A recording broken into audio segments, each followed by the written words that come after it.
Daily. Taste the Daily. Erode கிழக்கு தொகுதி இடைத்தேர்தல் பிப்ரவரி 5ஆம் தேதி நடைபெறவுள்ள நிலையில் கருங்கல்பாளையம் சோதனைச் சாவடியில் துணை ராணுவ படையினரும் காவல்துறையினரும் தீவிர வாகன சோதனையில் ஈடுபட்டு வருகின்றனர். இதுகுறித்த கூடுதல் தகவல்களை வழங்குகிறார் செய்தியாளர் சக்தி. வணக்கம், விவரங்களை வழங்கலாம். வணக்கம் பிரியங்கா. ஈரோடு இடைத்தேர்தல் நடைபெற இன்னும் 2 நாட்களே உள்ளதால் சோதனை சாவடிகளில் துணை ராணுவ படையினர் மற்றும் காவல்துறையினர் தீவிர வாகன சோதனையில் ஈடுபட்டு வருகின்றனர். ஈரோடு கிழக்கு தொகுதி இடைத்தேர்தல் வருகின்ற பிப்ரவரி மாதம் 5ஆம் தேதி நடைபெற இருப்பதால் ஈரோடு எல்லைக்குட்பட்ட பகுதிகளில் தீவிரமாக வாகன சோதனையானது நடைபெற்று வருகிறது. ஈரோடு மாநகராட்சிக்கு உட்பட்ட பகுதியான ஈரோடு மாவட்டத்தின் மாநகராட்சிக்கு உட்பட்ட முதல் நுழைவு பகுதியான கருங்கல்பாளையம் சோதனை சாவடியில் காவல்துறையினர் மற்றும் துணை ராணுவ படையினர் தீவிர வாகன சோதனையில் ஈடுபட்டு வருகின்றனர்.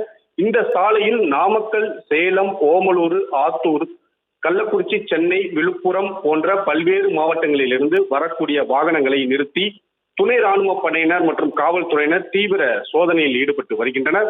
வாகனத்தில் கொண்டு வரப்படும் பைகள், டேஷ்போர்ட் போன்ற வாகனத்தின் பின்புறம், டிக்கி போன்ற இடங்களில் தீவிர சோதனையானது நடைபெற்று வருகிறது. துணை ராணுவ படை மற்றும் காவல்துறையினர் இந்த எல்லைக்குட்பட்ட மற்றும் மாநகராட்சிக்கு உட்பட்ட பல பகுதிகளில் தீவிர சோதனையில் ஈடுபட்டு வருகின்றனர். பிரியங்கா, விவரங்களுக்கு நன்றி சக்திவேல்.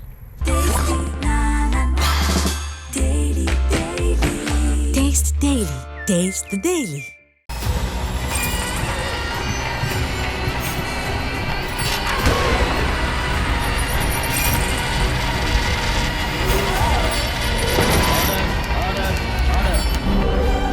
நிகழ்தகவு குற்றங்களின் மறுபரிமாணம். நாள்தோறும் இரவு 10 மணிக்கு இணைந்திருங்கள் நமது நியூஸ் தமிழ் தொலைக்காட்சியோடு.